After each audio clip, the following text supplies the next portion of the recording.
आओ बच्चों, निम्नलिखित पठित काव्यांश को ध्यानपूर्वक पढ़कर नीचे दिए गए प्रश्नों के उत्तर खोजें।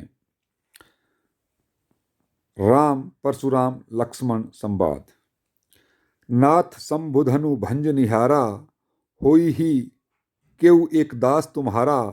आयसु कहा कहिय किन मोही, सुनि रिसाई बोले मुनि को ही। सेवकु सोजो करे सेवकाई, अरि करनी करी करिय लराई। सुनहु राम जेहि शिव धनु तोरा, सहस्रबाहु सम सो रिपु मोरा। सो बिलगाऊ बिहाई समाजा, ना त मारे जय हहीं सब राजा। सुनी मुनि वचन लखन मुस्काने, बोले परशुधर ही अब माने। बहु धनु ही तोरी लरिकाई, कबहु न असी रिस किन्हीं गोसाई। ये ही धनु पर ममता के ही हेतु, सुनि रिसाई कह भृगुकुल केतु। रे नृप बालक काल बस, बोलत तो ही न संभार। धनु ही सम त्रिपुरारि धनु, विदित सकल संसार। बच्चों, उपयुक्त काव्यांश की व्याख्या का लिंक मैंने डिस्क्रिप्शन बॉक्स में दे रखा है। डिस्क्रिप्शन बॉक्स ओपन कर आप इस काव्यांश की व्याख्या भाग समझ सकते हो।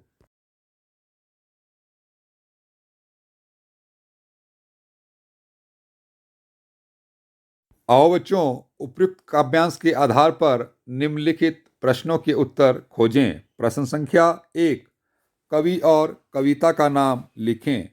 उत्तर: कवि तुलसीदास, कविता राम परशुराम लक्ष्मण संवाद।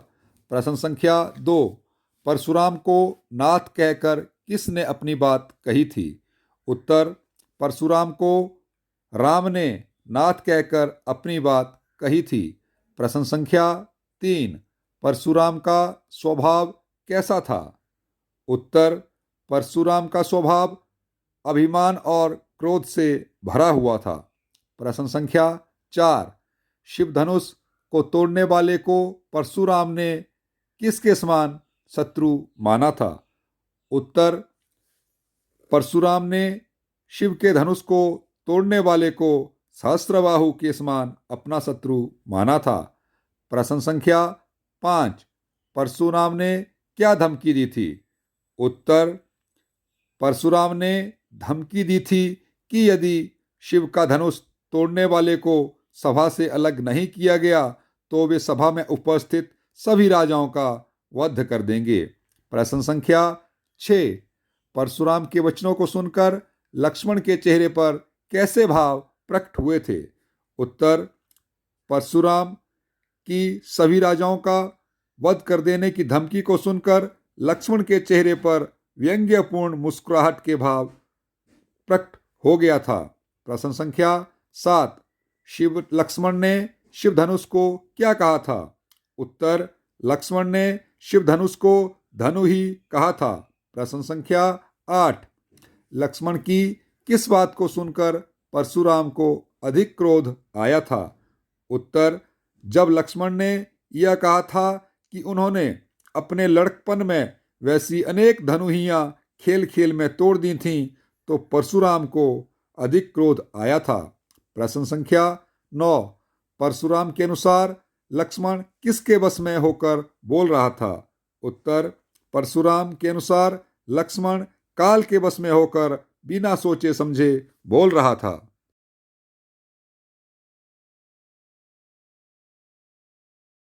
आओ बच्चों, निम्नलिखित पठित काव्यांश को ध्यानपूर्वक पढ़कर नीचे दिए गए प्रश्नों के उत्तर खोजें।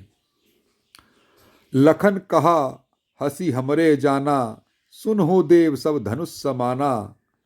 का क्षति लाभु जनु धनु तोरें, देखा राम नयन के भोरें। छुअत टूट रघु तिहु ना दोसु, मुनि बिनु काज करिय कतरोसु। बोले चिते परसु की ओरा, रेसठ सुन ही सुभाऊ न मोरा। बालकू बोली बधो नहीं तो ही, केवल मुनि जड़ जान ही मोही। बाल ब्रह्मचारी अति कोही, विश्व विदित क्षत्रिय कुल द्रोही। भुजबल भूमि भूव बिनु कीन्ही, विपुल बार मही देवन हा दीन्ही। सहस्रबाहु भुज छेद निहारा, परसु विलोकी महिप कुमारा। मातु पित ही जनि सोच बस, करसी महिप किशोर गर्भन के अर्भक दलन परसु मोर अति घोर।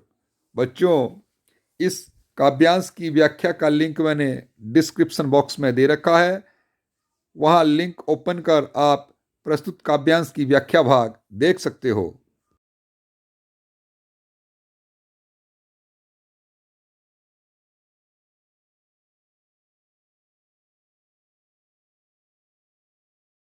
आओ बच्चों, उपयुक्त काव्यांश के आधार पर निम्नलिखित प्रश्नों के उत्तर खोजें। कवि और कविता का नाम लिखें। उत्तर: कवि तुलसीदास, कविता राम परशुराम लक्ष्मण संवाद। प्रश्न संख्या 2: लक्ष्मण सभी धनुषों को कैसा मानते थे? उत्तर: लक्ष्मण सभी धनुषों को एक सा ही मानते थे। उनकी दृष्टि में उनमें कोई अंतर नहीं था।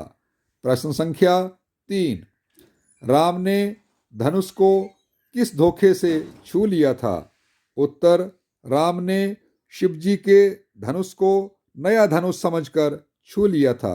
प्रश्न संख्या 4: लक्ष्मण के अनुसार धनुष तोड़ने में राम का कोई दोष क्यों नहीं था? उत्तर: लक्ष्मण के अनुसार धनुष तोड़ने में राम का कोई दोष नहीं था।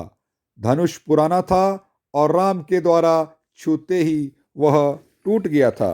प्रश्न संख्या 5: परशुराम लक्ष्मण का वध क्यों नहीं कर रहा था? उत्तर: परशुराम लक्ष्मण पर अत्यंत क्रोधित था, पर फिर भी उसका वध नहीं कर रहा था, क्योंकि अभी उसकी आयु काफी कम थी, वह बालक था। प्रश्न संख्या 6: परशुराम विश्व भर में अपने किन गुणों के कारण विख्यात था? उत्तर: विश्व भर में परशुराम अपने क्रोध और ब्रह्मचर्य के कारण प्रसिद्ध था। वह क्षत्रिय वंश को अपना शत्रु मानता था और उसे नष्ट करने की इच्छा के कारण विख्यात था। प्रश्न संख्या 7: परशुराम ने अपनी भुजाओं के बल से क्या किया था?